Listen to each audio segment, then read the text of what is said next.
Hi sewing friends, Janae here, and welcome to my sewing studio.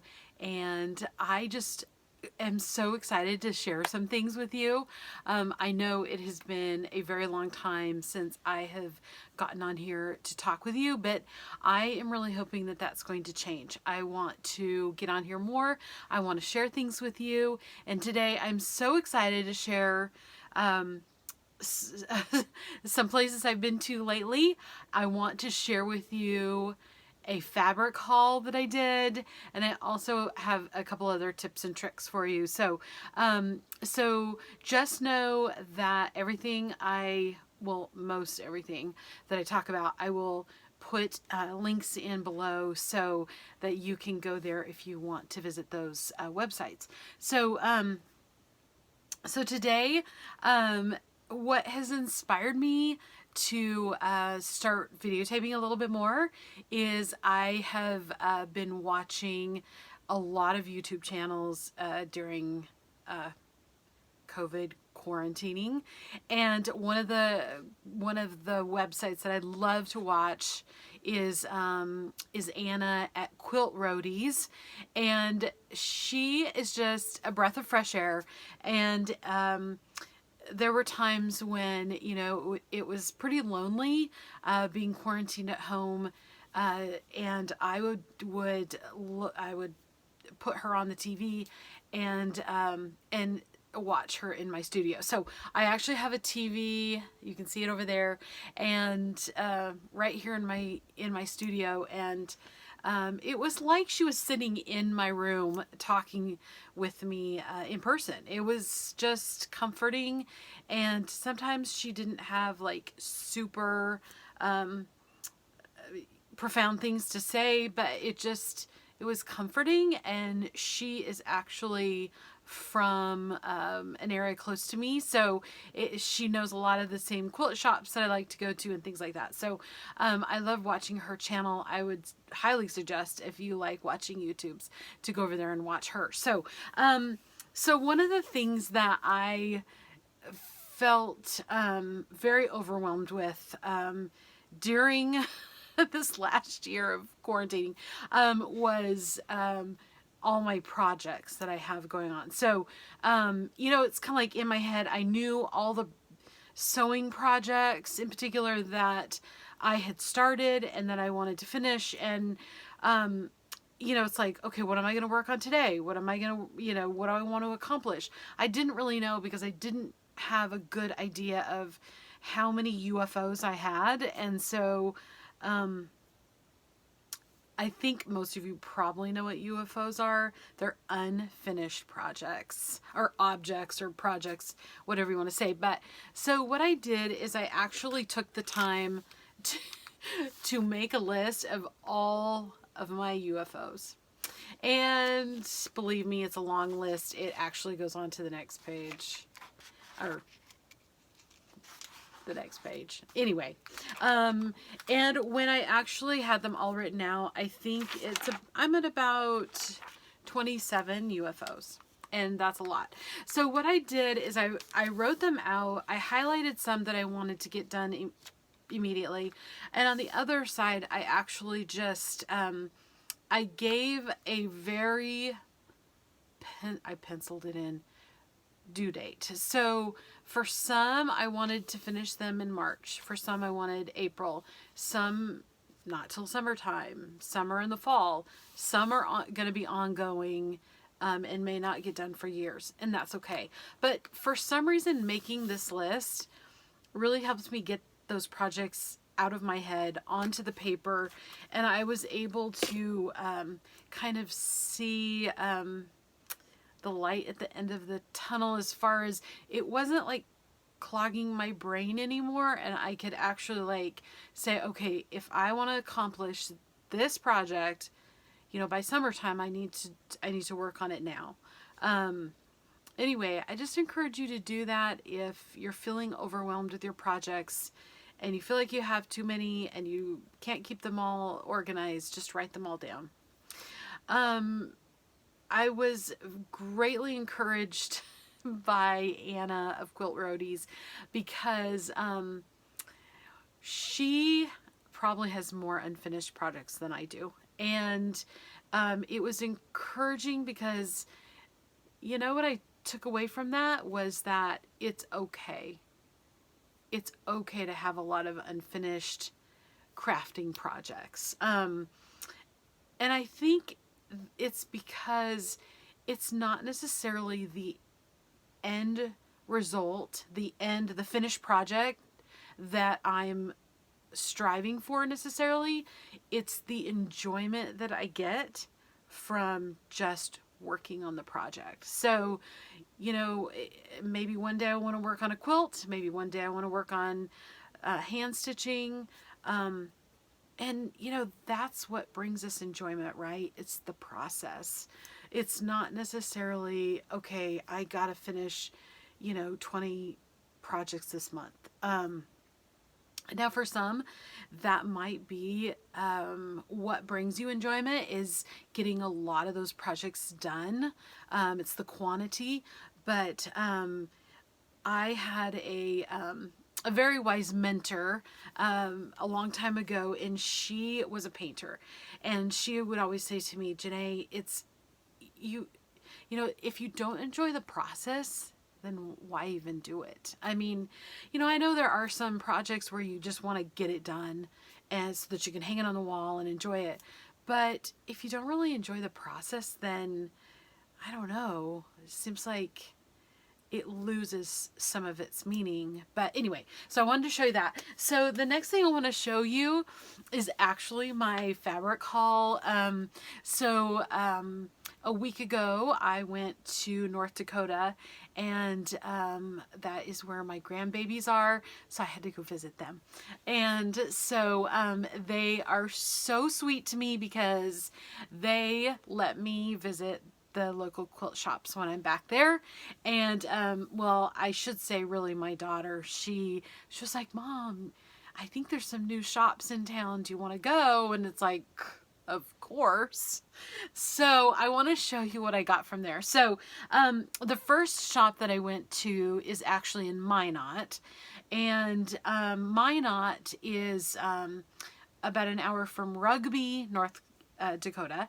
And Rugby is actually the exact center of the United States, of North America.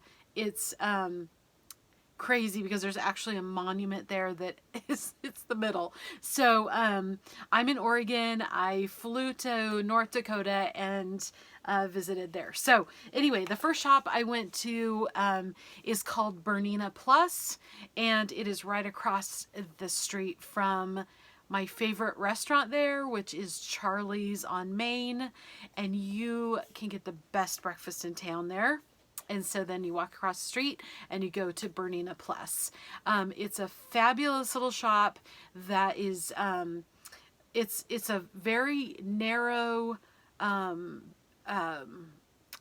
room, but it goes way back. So there's like 3 or 4 different rooms that you go through, and each room has different products in it, and it's just a great shop. So I'll show you some of the fabric I got. But the first thing I got was this little pin. And this is by Kelly Fannin. And she is such a sweet gal. And I actually met her at Quilt Market many years ago. And I just couldn't help but pick up her sweet little pin. So I also saw this great pattern. And it is Nova. And it is by G Quilt Designs. I'm probably not saying that correctly, but it's GE Designs, and I just thought it was a fabulous quilt.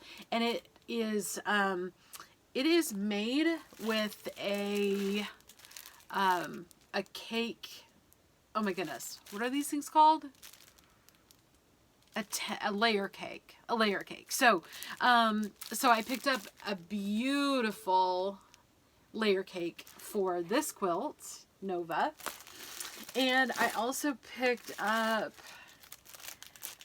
oh my goodness, can you see how gorgeous this is? This is Pumpkin Patch by Island Batik, and those are 2.5 inch squares. Those are gorgeous. Oh my goodness. I couldn't help myself, and I will find a pattern to make with this because it's just gorgeous. And then I went to Bismarck, North Dakota, and there's a shop there, and I think it's called Bismarck Sewing and Vac. Unfortunately, they do not have a website, but if you're ever over that way, be sure and look them up. And the first thing I saw when I walked in was this welcome wall hanging, and this one is by Buttermilk Basin. And if you want to learn more about Buttermilk Basin, go over to Anna on Quilt Roadies. She actually interviewed the Buttermilk Basin gal, and it's really fun to watch that interview. So the next shop that I went to, so I actually got to go to 3 quilt shops when I was there, was a brand new shop called Good Vibrations, and that's in Minot.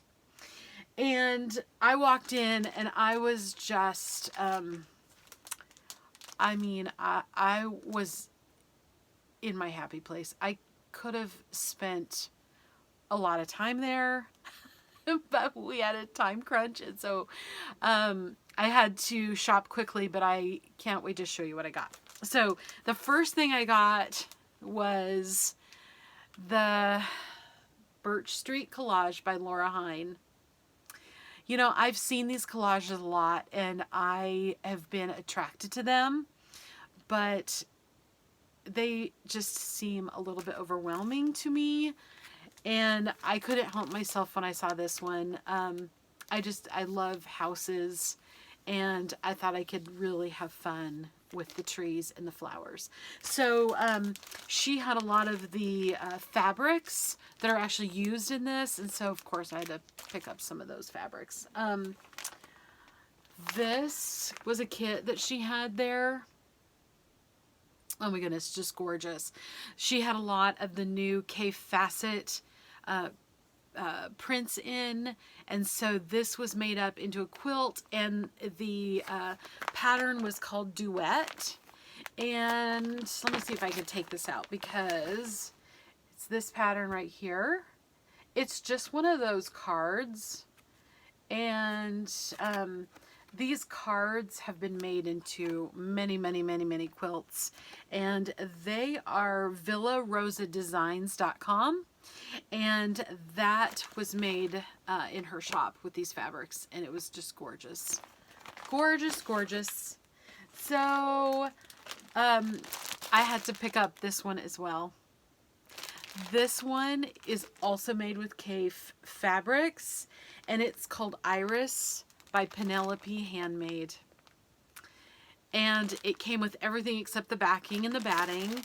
And I do actually have to pick up the pattern on Etsy because the pattern was not included. But this just looked like a really simple pattern, and I was so excited to make this up. So someday I will do that. So so that was my haul for when I went on my trip.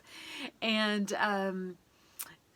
so couple of other things before I let you go. I want to show you my iron. So let me grab it. Okay, so this little guy is actually an iron that I've seen around a lot. I've seen these sold in quilt stores. I've seen them being advertised, and so I thought, oh, I really want one of those. Now, to be honest, I don't know how much they cost when you buy them in a quilt shop. But I was walking through Walmart one day, and this was in the ironing section. And I believe it was only about $12. So I picked one up, and I thought, okay, for $12, I'll just give it a try. And if it doesn't work, you know, no big deal. But this is what it is. It's called Steam Fast. You're able to put water in it if you want to. I have never used it with water. I personally like to use the Best Press. And so I don't know if you can see it back there, but I have a wool pressing mat, and I actually spray the pressing mat with this stuff. Then I put my quilt block down, and then I use the iron on top of that. So I'm not actually spraying this onto my quilt block, which I'm sure is fine to do. I don't know. I don't like spraying it on the fabric because it gets too wet. And so if I spray the mat first and then put the quilt block down and press it, it seems to work really well. So back to the iron. This is going to probably be one of the best little tiny travel irons you will ever buy. It is amazing. I'm actually in the process of making a little iron bag for it, and I can't wait to show you later the little iron bag. So really my passion, well, it started out as cross stitching when I was in college. I was an avid cross stitcher. Then it turned into quilting, which was about 25 years ago. And then it kind of evolved into making bags. And so in some of my next videos I'm going to do for you, I want to show you my bags. But before I do that, I want to tell you that probably my next video is going to be talking about this book. I love this book so much. Red and Green Quilts. I have actually started 2 quilts in this book because I love it so much. And that's what I'm working on over there. And okay, because I can't wait to show you, I'm going to show you that I have finished one of the blocks from the quilt that I'm working on in that book. So I want to talk more about that when we meet next time. But one more thing that I want to show you before I go. I want to tell you about this little shop in Minot that I found. It's a jewelry store. And I want to show you my earrings. Do you see my earrings? Aren't those so much fun? I have become pretty much obsessed with the earrings at this shop. And the shop is called Michelle F. Designs. And she is also on Main Street in Minot. And she pretty much sells everything through her Instagram account. I will definitely be putting her link in below. The first time I walked into her store, I was just like flabbergasted at all the beautiful jewelry. So now every time I go to North Dakota, like I have a budget just for Michelle F's because her earrings are so much fun. So probably every time I do a video, I will be wearing a new pair of her earrings. Now she does have jewelry. She has necklaces, and she also has like bracelets and rings and things like that. But for some reason, I am just really obsessed with her earrings. So I will be showing you more of those as well. So anyway, that is all I have for today. I'm so excited to do my next video. I will try to post that soon. And don't forget, I'll be telling you about the red and green quilt book when we come back. So, all right. Happy sewing. I hope everybody is having a fabulous day and that you can get some sewing in, because that just makes the day even happier. So anyway, bye friends.